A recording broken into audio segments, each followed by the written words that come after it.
Kio presenta. Advertencia. Este podcast incluye alto contenido tecnológico y puede provocar curiosidad persistente, exceso de ideas y necesidad incontrolable de entender cómo funciona el mundo en la era digital. Dos tecnófagos, humanos probablemente, mastican por ti lo último en innovación y esas tendencias tecnológicas que todos repiten, pero pocos entienden. Bienvenidos a Tecnófagos, devoradores de tecnología. Un espacio para saborear y entender la tecnología. Bienvenidos a Tecnófagos, devoradores de tecnología. Porque usted lo pidió, hoy tendremos otro episodio dedicado a tecnologías orientales y, por supuesto, un update de todo lo que está pasando con la telenovela que es la inteligencia artificial. Vamos a hablar de tecnología natural porque resulta que uno de los grandes problemas del futuro, que es la basura espacial, pues podría terminar con algo tan simple como una caja de madera, y pues qué mejor que los orientales que saben mucho de eso nos van a enseñar cómo pudiera ser el futuro. Desde el sol naciente, porque bueno, pues qué pasaría si la electricidad que estás utilizando hoy viniera directo desde el espacio. Pues hay una empresa que se llama Ohisama que dice que eso es posible.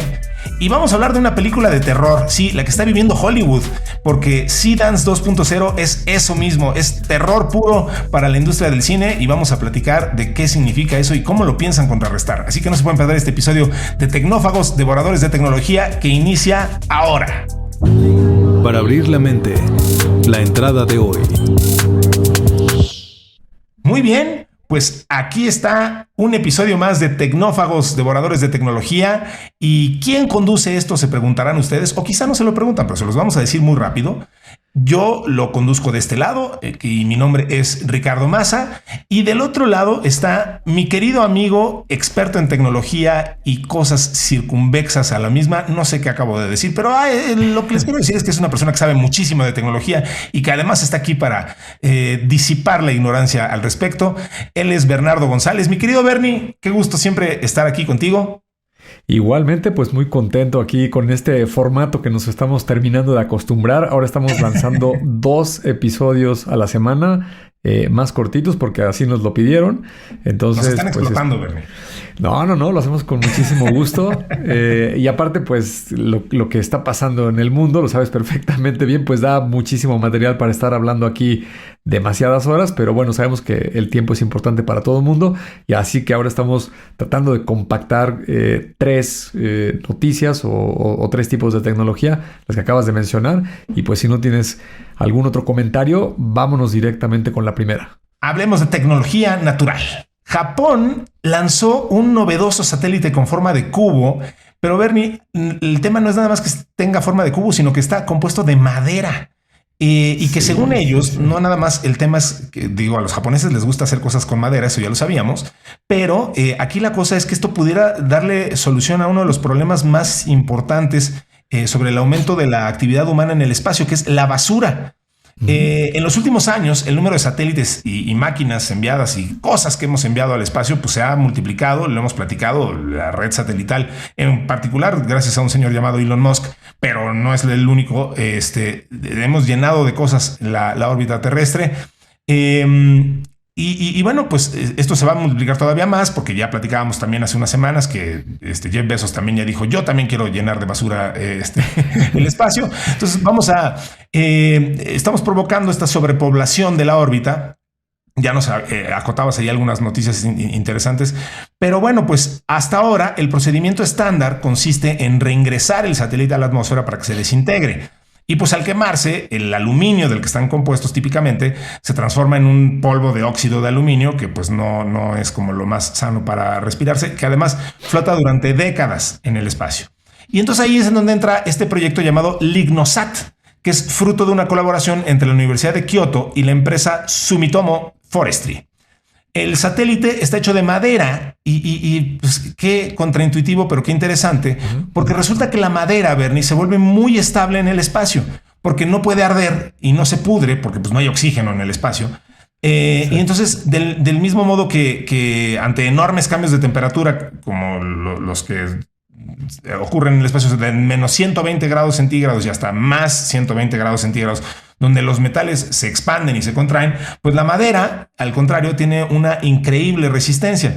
Entonces, los investigadores llevaron a cabo extensas pruebas con distintos tipos de madera y que estuvieron expuestas más de un año en el espacio y volvieron intactas. Se decidieron por construir entonces este satélite con madera de magnolia por su estabilidad dimensional y su maleabilidad. Vaya, Dios mío, no sabía ni que existía la madera de magnolia, pero bueno. Las agencias espaciales preocupadas por su impacto ambiental, Lignosat es la clave, ya que una vez cumplida su vida útil, siguiendo el proceso de desintegración usado hasta ahora, pues la madera se quema y solo produce vapor de agua y un poquito de dióxido de carbono, nada que espante a nadie. Entonces, qué raro, insisto, qué contraintuitivo y qué chistoso que se esté utilizando este material, pero me gustó mucho la nota porque esto nos habla de que de verdad no hay nada escrito todavía en este tema de ingeniería de materiales y que se sigan explorando cosas así a este nivel de decir, oye, ¿y si hacemos un satélite de madera tú? Y que se explote esto y ¿por qué no puede funcionar? Exacto. ¿Por qué no? Pues nos habla de que todavía la ingenuidad humana está lejos de agotarse, ¿no? Entonces me pareció inspiradora la nota. No sé si estás de acuerdo conmigo. Absolutamente. Fíjate que ahí están las aristas para la gente que se preocupa demasiado. Digo, más bien hay que ocuparse, ¿no? De todo esto de la inteligencia artificial. Pero luego hay gente que tiende a ser más fatalista, que si te vas a quedar sin trabajo y ahora qué vas a hacer. Esta nota es una prueba fehaciente de que la capacidad imaginativa del ser humano pues es prácticamente infinita y por más contraintuitivo como lo acabas de decir, esto de la madera, yo también leí la nota y dije, ¿cómo que madera? Lo primero que pensé fue, oye, pues cuando te pega el sol en el espacio, pues es una temperatura muy alta, ¿no? Son sí. Más de 120 grados centígrados, imagínate, cuando te está pegando directamente la luz del sol. La propia radiación, dije, se prende la madera, pero no se puede prender pues porque no hay oxígeno, no puede hacer combustión. Y luego dije, oye, pero y cuando está en la sombra, pues está a menos 100 grados centígrados, que es tremendamente frío. Y dije, oye, la madera se va a quebrar si la congelas, es tu intuición. Sí, si tuviera humedad, ¿no? Claro. pero en el espacio tampoco hay agua, entonces pues no tiene humedad. Y resulta que la combinación de esos factores en el vacío del espacio es lo que particularmente hace muy resistente la madera para esta aplicación que están probando de algunos componentes de los satélites. Es importante notar que no para todos. Por ejemplo, un satélite evidentemente necesita fotoceldas solares para captar la energía del sol y el material del que están hechas típicamente las fotoceldas pues no puede ser de madera, tiene que ser de el plástico, el cristal, los metales que tiene para que capte la luz solar y la convierta en energía, y eso va a continuar siendo así. La propia electrónica del satélite, a lo mejor la antena, pues tiene que ser con algunos metales, plásticos, cobre, otros materiales para que pueda funcionar. Pero, por ejemplo, la carcasa del satélite y los brazos, algunas otras piezas, que son los más voluminosos, que típicamente se hacían de aluminio, y cuando se reinserta el satélite o se pone en dirección hacia la atmósfera con la intención de que la fricción del aire lo queme, lo pulverice y no se convierta en basura, pues resulta que sí hay un desecho tóxico, que es este polvo del aluminio, que si estamos queme y queme satélites durante muchas décadas, pues al rato se va a volver un problema todo ese polvo de aluminio que va a estar ahí flotando en diferentes órbitas, ¿no? Y por eso la preocupación. Sí. Exacto. Entonces, la madera, ahora sí, cuando entra a la atmósfera y entra en contacto con el aire y empiezan las moléculas de oxígeno, hay humedad y esta fricción, pues ahí sí se prende y se quema y aparentemente no ocasiona ninguna otra contaminación, ¿no? Entonces es bien interesante. Y fíjate, una cosa que me llamó muchísimo la atención porque tuve toda esta conversación con una herramienta de chat para aprender esto que acabo de explicar. Yo no lo sabía. Y resulta que de repente se me ocurrió decir, oye, pues estaría padrísimo entonces que ahora la estación espacial pues la hagan de madera, ¿no? Digo, claro. Si la madera es tan resistente en el espacio, pues la hacemos de madera. Y resulta que no. Hay una característica que yo no conocía este concepto. Por ejemplo, los metales tienen la característica de ser isotrópicos. ¿Qué quiere decir? Que cuando se expanden y se contraen, lo hacen en todas direcciones. Entonces, por ejemplo, el espacio es vacío, ¿no? Sí. Y si va a habitar alguien adentro de un tubo o una estación espacial, pues tienes que inyectarle aire, oxígeno y crear una atmósfera artificial, pues para que pueda respirar un humano o pueda haber plantas o algún animal, ya pensando en una escala mucho más grande. Y entonces hay una enorme diferencia de presiones entre el interior y el exterior, similar a lo que pasa con los aviones cuando están volando a una gran altura, ¿no? Entonces, los metales, particularmente el aluminio, como se expande en todas direcciones y se contrae en todas direcciones, pues puede absorber esta presión y el material es muy resistente. La madera tiene la propiedad contraria de ser anisotrópica. Quiere decir que como es orgánica, no se expande ni se contrae uniformemente. Lo hace en todas direcciones. Entonces, si quisieras meterle una atmósfera artificial, es muy probable que la presión del vacío del espacio reviente la madera, ¿no? Todo lo bueno que resulta ser en algunas piezas de los satélites, si lo quisieras usar en otra aplicación, ahí no funciona, ¿no? Pero no por eso sigue no siendo importante y válido el concepto de algunas piezas de los satélites, pues ponerlas de madera. Y quién sabe qué otras aplicaciones se nos ocurren más adelante, saliéndonos de la caja, ¿no? Como dijiste en algunos de los episodios pasados, pensar diferente, meterle creatividad, mucha imaginación, y ahí pues es el infinito, el universo de lo que podemos echar mano. Pues sí, así que si alguien se acerca y le dice quema madera, pues véalo usted con mucho escepticismo. A lo mejor le está hablando del regreso de los satélites a la atmósfera. Exacto, se refiere a quemar un satélite que está hecho en algunas partes de madera, ¿no? Exactamente. No vaya usted a pensar que le están queriendo decir otra cosa. Exactamente. Vamos con nuestra siguiente nota, que se llama Desde el Sol Naciente. Es momento del plato fuerte. Lleguemos al fondo.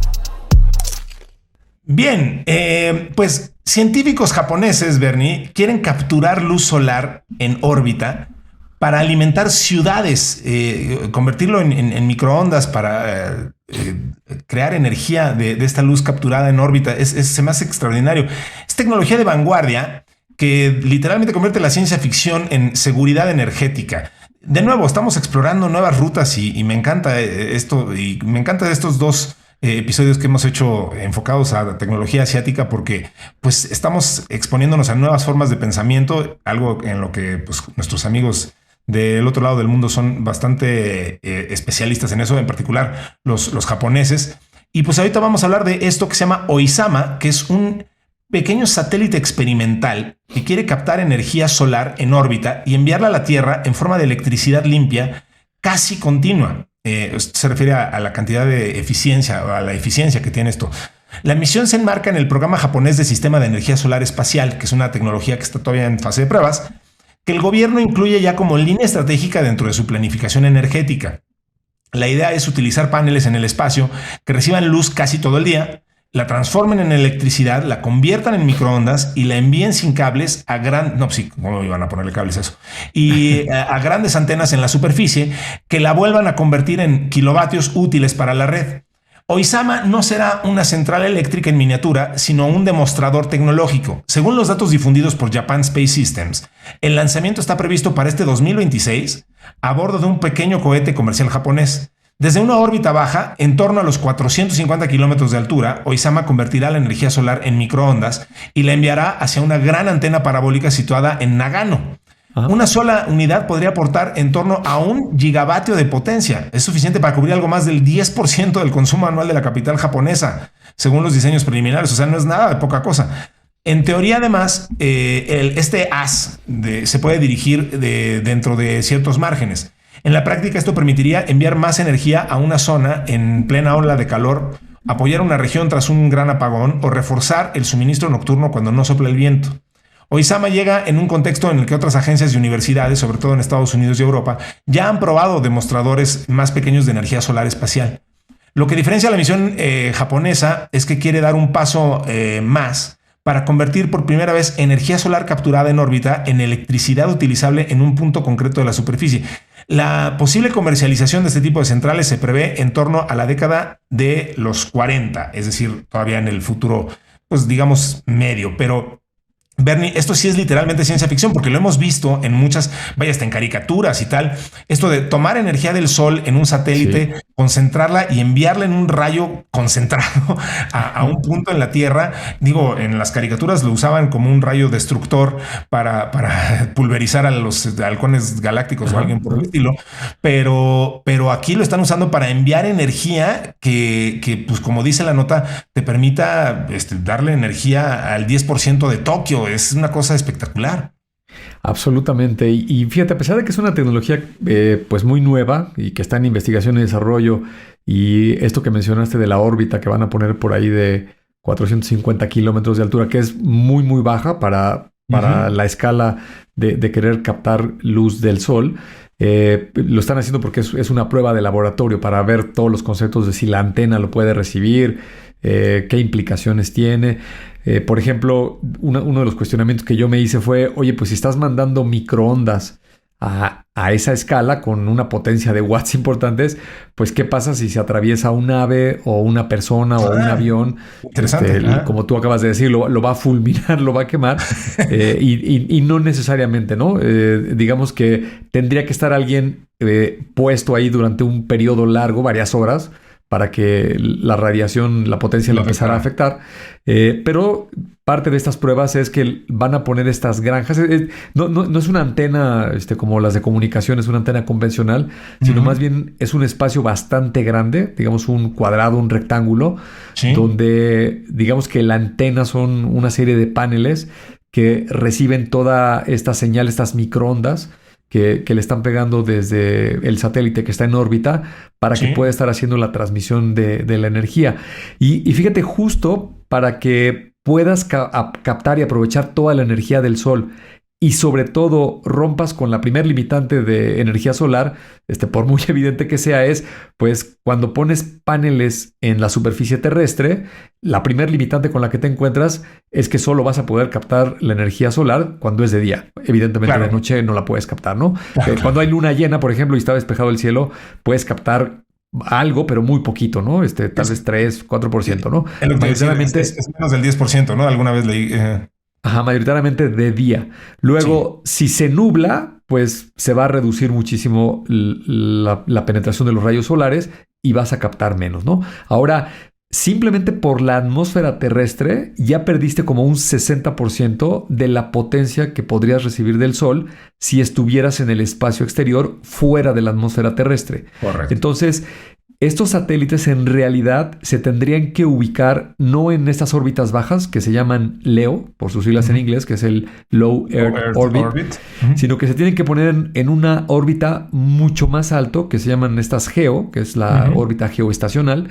Y la LEO está entre 400 y 1000 kilómetros, ¿no? Ahí se sitúan mayoritariamente los satélites de comunicaciones. Por ejemplo, la red esta de Starlink, de SpaceX, esos satélites están alrededor de los 500 kilómetros de altura, ¿no? Sí. Para poder cubrir el otro aspecto que es la latencia de la transmisión de datos.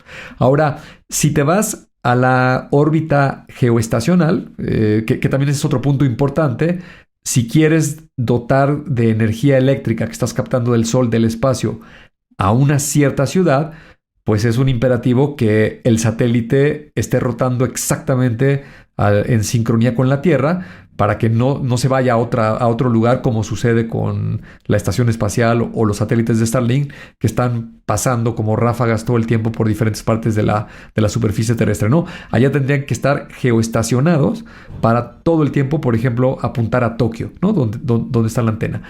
Y si lo pones a esa altura de 35 mil kilómetros de altura, está tan alejado de la Tierra que a pesar de estar rotando con la Tierra, cuando la propia Tierra está en la sombra, que el Sol quedó del otro lado, el satélite está tan alejado que la Tierra no le haría sombra al satélite. Entonces, salvo en un par de semanas al año, que le quitaría un poco de potencia, y es justo en el equinoccio y en el solsticio en el equinoccio de cuando es la primavera y en el solsticio de verano, por un periodo de algunos días, disminuiría como un 10% de la captación de la energía del Sol, pero el resto, las otras 50 semanas, 48 semanas del año, podría captar toda la energía del Sol y literalmente las 24 horas del día estarla proyectando hacia la Tierra, lo cual sería fantástico porque imagínate, es energía pues literalmente infinita, continua, limpia.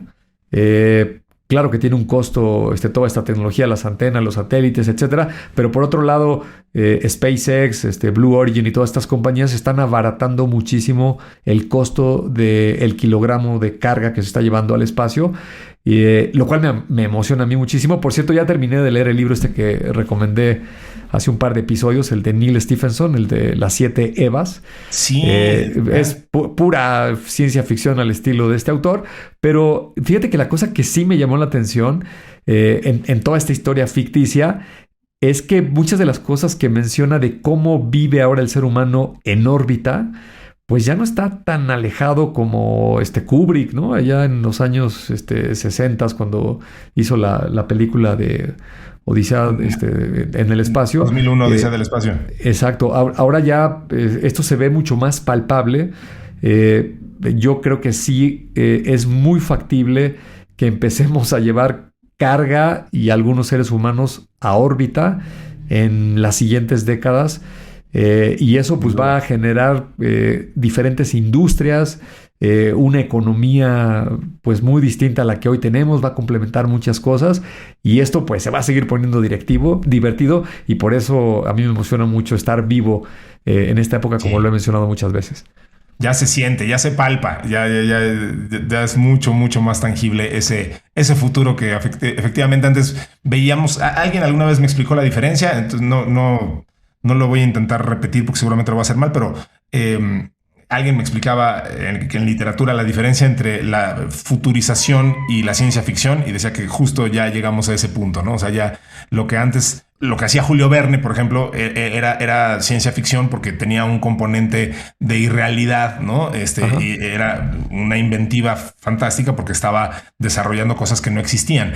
Y hoy ya llegamos a un punto donde más bien nada más estamos como desarrollando y exponenciando lo que ya existe, porque ya literalmente ya no se nos ocurre qué más pudiera pasar que extender lo que ya tenemos, pero ya es difícil pensar otra cosa que no sea cosas mágicas, ¿no?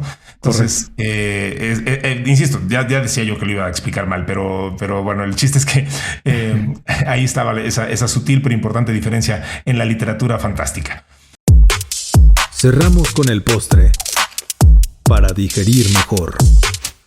A ver, una nueva herramienta de inteligencia artificial está sembrando tensión en el gremio artístico y cinematográfico de Hollywood y se trata de Seedance 2.0. Hay muchas herramientas, Bernie, que estamos viendo. Todos los días parece que surge una nueva y todos los días vemos un demo nuevo y una nueva película hecha con inteligencia artificial.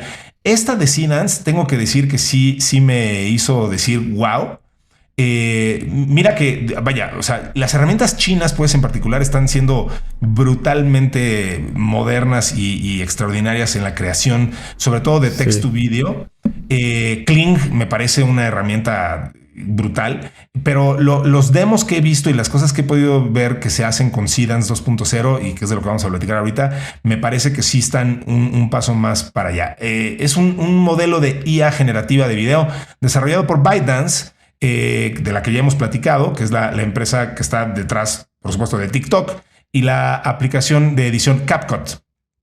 Es un modelo creado en China que apunta a convertirse en un fenómeno en el mercado global porque destaca su capacidad para crear videos hiperrealistas de hasta 15 segundos de duración con audio sincronizado y una coherencia visual única a partir de una petición detallada que combina texto, imágenes, audio y clips de video en un solo prompt.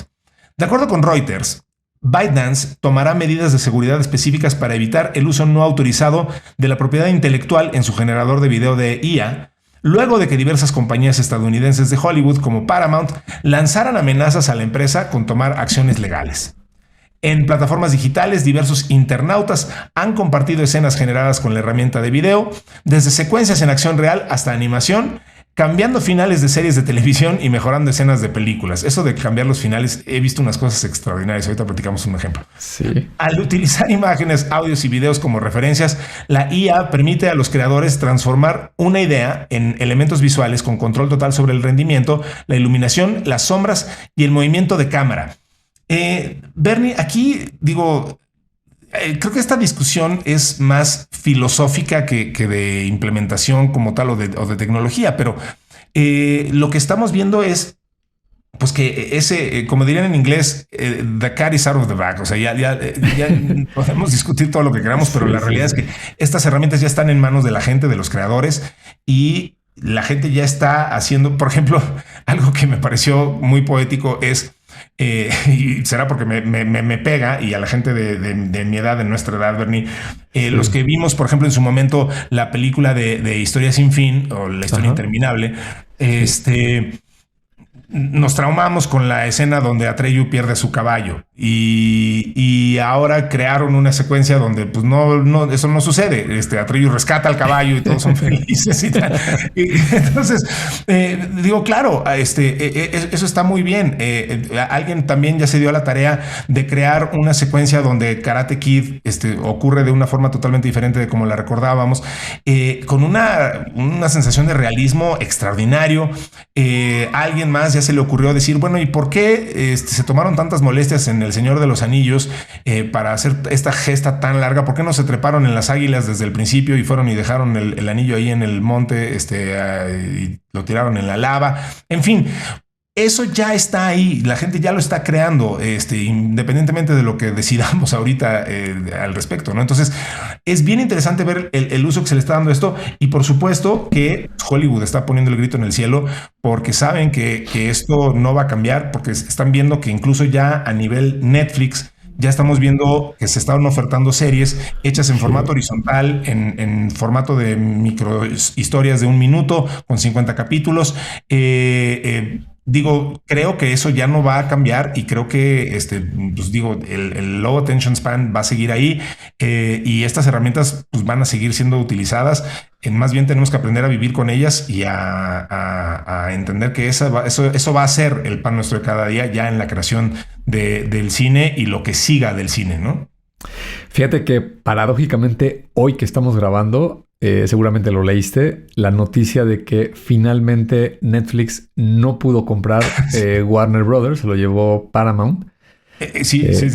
Y digo, yo no tengo una bola de cristal, pero lo que sí estoy seguro es que el día de hoy es un milestone en la industria. Va a ser el antes y el después de esto que sucedió, ¿no? Sí. ¿Quién sabe qué hubiera pasado si lo hubiera comprado Netflix? ¿Quién sabe qué pasará ahora que no lo compró? Pero fíjate, volviendo a la nota, y tiene mucho que ver... ¿Quién sabe qué pase ahora si Larry Ellison le mete turbo o redobla los esfuerzos? O sea, porque ya ves que también tenía un interés ahí en comprar ellos Netflix. Entonces, sí, o sea, van a pasar cosas interesantes a partir de que se cae esta negociación. Exacto. Oracle está muy complicado, al menos en el tema de la evaluación en la bolsa, por estas inversiones que está haciendo con los centros de datos, el proyecto de Stargate. También he leído notas ahí que se están atorando en el despliegue, que digo, es un proyecto de una gran envergadura, muy complejo, y es de esperar que haya problemas, pero de repente suceden cosas a esos niveles, a esas escalas con estas compañías, que no necesariamente está garantizado el éxito porque están haciendo inversiones o porque están tomando decisiones en uno u otro sentido, ¿no? Ya veremos qué pasa por ahí, ¿no? Pero fíjate, lo que decías hace rato de la ciencia ficción y los futuristas y Julio Werner, estoy seguro que mucha de la gente que nos está escuchando habrá visto este episodio que se llamaba Streamberry en Black Mirror. En Black Mirror, sí. Que hacía una alusión total a Netflix. Usaban ahí hasta el logo y toda esta cuestión. Sí. Y era justo lo que tú decías, ¿no? Una época en el futuro donde cualquier persona puede crear una serie de televisión basado en un template de una temática, pero pues tú le pones a tus personajes y tú sales ahí y sale tu familia, tus amigos, quien tú quieras, ¿no? Y pareciera que de alguna manera vamos en esa dirección. Y a mí me parece muy interesante porque la historia se vuelve a repetir. Y voy a hacer alusión a una que mucha de la gente que nos está escuchando pues la vivió o algunos otros más jóvenes, pues tienen una referencia cercana. Y es precisamente la industria de la música. La música pues ha evolucionado en los últimos, ¿qué te gusta? 150, 200 años. Antes solo se podía, si querías escuchar música, solamente era en vivo. Se inventa el fonógrafo y después hay una serie de medios o formatos que va evolucionando del acetato, diferentes tamaños. Luego aparecen las cintas magnéticas, también en diferentes modalidades y tamaños. Luego aparece el disco compacto, que ya maneja la música en formato digital, pero sigue dependiendo de un medio físico, y el modelo de negocio depende de una disquera, una producción, una distribución, una logística, etcétera, etcétera. Hasta que en 1999 aparece un proyecto que se llama Napster, y ese es el que le hace disrupción a toda la industria de la música.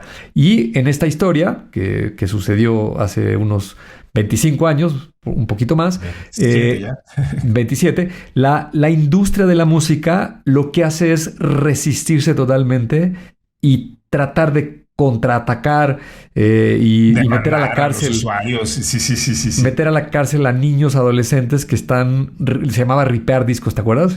Metías tu CD y con la computadora, el lector de los CDs, lo convertías en MP3. Exacto, y ripeabas tu canción y la podías subir a un reproductor, ¿no? Pues bueno, ahora está sucediendo algo similar, y en el medio hay otro acontecimiento no tan dramático, pero que sí tuvo una gran disrupción. Y hoy estamos viendo las consecuencias en estas grandes compañías productoras, tanto del cine como de la televisión, ¿no? Y me refiero particularmente a YouTube. ¿Qué sucedió? Antes de YouTube, tú podías ser muy talentoso, regularmente talentoso, o peor aún, si eras mediocre, no tenías ni idea de lo que querías producir, pues era prácticamente imposible que llegaras a producir algo de contenido, porque la barrera de los medios era altísima.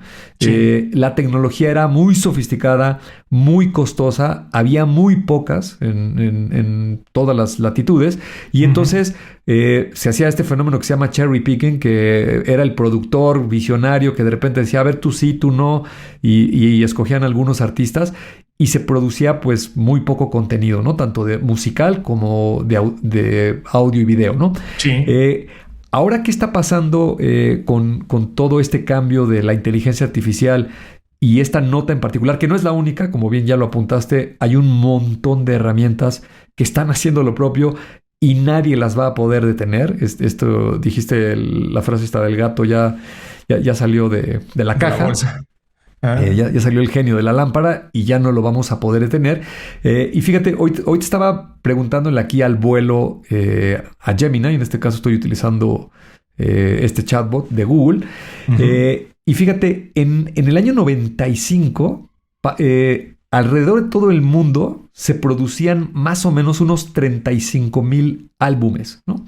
Okay. Que es una cantidad bastante grande, pero era el proceso natural con una disquera, un productor, y el promedio de cada álbum al menos llevaba un año, ¿no? Porque había que aterrizar el concepto, las pistas. Bueno, tú sabes muchísimo más de eso que yo. En contraste, hoy en día en plataformas como Spotify y muchas otras, se suben alrededor de 40 millones de canciones al año, ¿no? Es una brutalidad lo que hoy se puede producir de música, de todos los géneros, de todas las calidades. Y literalmente cualquier persona que tenga un teléfono, un dispositivo móvil razonable, y razonable no tiene que ser el último iPhone o el último Samsung, teléfono tal vez de $100, $200, si tienes talento y tienes un buen proyecto, en unos cuantos días, en unas cuantas semanas te podrías armar algo interesante y lo podrías subir y le podrías dar exposición, y en una de esas te va bien con el proyecto, ¿no? Sí, claro. Algo muy similar va a suceder inevitablemente con esto que estamos viendo de el cine, las películas, las series, el contenido que se generaba típicamente para los espacios de televisión. Y ese episodio de Black Mirror, que parece muy futurista, pues ya no lo es tanto, porque si juntas las diferentes piezas del rompecabezas, pues puedo con un prompt muy sencillo pedirle que me haga una historia o que altere una historia, y entonces ahora yo en la historia sin fin le pongo otra escena que a mí me parece más atractiva, o cambio al actor o a la actriz, o cambio los diálogos porque o mezclo de una película, me traigo unos diálogos para otra que no tiene nada que ver, otro género. En fin, otra vez, como lo dije hace ratito, aquí la limitante pues es la creatividad y la imaginación del ser humano, que parece ser infinita en todos estos temas. Y qué bueno que así sea. Qué bueno que así sea, porque eso nos habla de que justo pues la limitante es la creatividad y no los recursos, ¿no? Ya lo hemos dicho muchas veces y por eso me encanta que hayas tomado el ejemplo de los discos.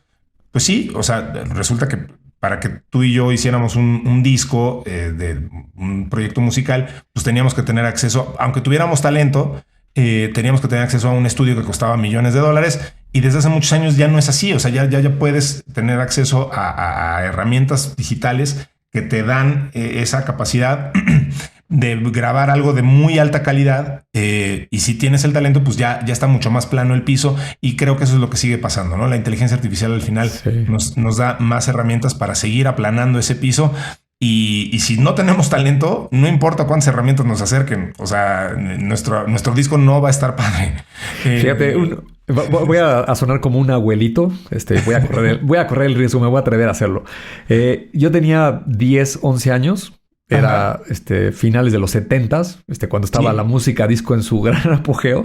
Sí. Y entonces a mí me daban domingo una cantidad de dinero. No me acuerdo si me lo gastaba todo en eso o me sobraba algo, pero seguro me quedaba muy justo. Y iba a una disquera que estaba cerca de mi casa, una tienda que vendía discos de estos acetatos, y me compraba un sencillo de estos de 45 revoluciones por minuto, que solo tenía dos canciones, el lado A y el lado B, ¿no? Correcto. Y eso lo hice durante unos 3 o 4 años, y llegué a coleccionar como 150 discos, todos los que pude comprar, ¿no? Pero imagínate, mi librería de música, a esa edad de adolescente, con el dinero que pude juntar, y todo ese tiempo no tenía más de 300 canciones. Eso era lo que tenía en mi casa para escuchar. Digo, después ya más grande, pues podías grabar cassettes y ese tipo de cosas, pero dudo que pasaras de las 1000, ¿no? Y eso en contraste al día de hoy, tu hijo, los míos y los de la gente que nos escucha, pues por 150, 200 pesos al mes, tienen un catálogo de más de 10 millones de canciones. No sé cuántas tiene Spotify. Ya perdí el rastro, pero digamos que tiene acceso a toda la librería musical de la humanidad. Algún purista te diría, sí, pero esas canciones sí eran tuyas, y en cambio las de Spotify nunca lo son, ¿no? Pero bueno, pues sí, claro. Ahí entraríamos en un tema un poco más complejo. Yo siempre he tenido una polémica con eso. Es como cuando vas al cine, ¿no? La película es tuya porque la viste, pues sales del cine sin nada, ¿no? Claro. Nada más fuiste a verla, ¿no? Entonces, pero mira qué contento estabas cuando te daban tu VHS. Y te exacto. El tema de siempre la posesión de cosas materiales, no logramos quitarnos eso, pero no.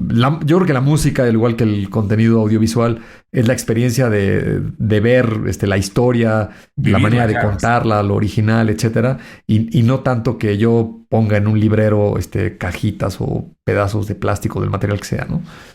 Por eso, si usted escuchó este podcast, es de usted. Créanos que le pertenece, porque lo hicimos con mucho cariño para usted.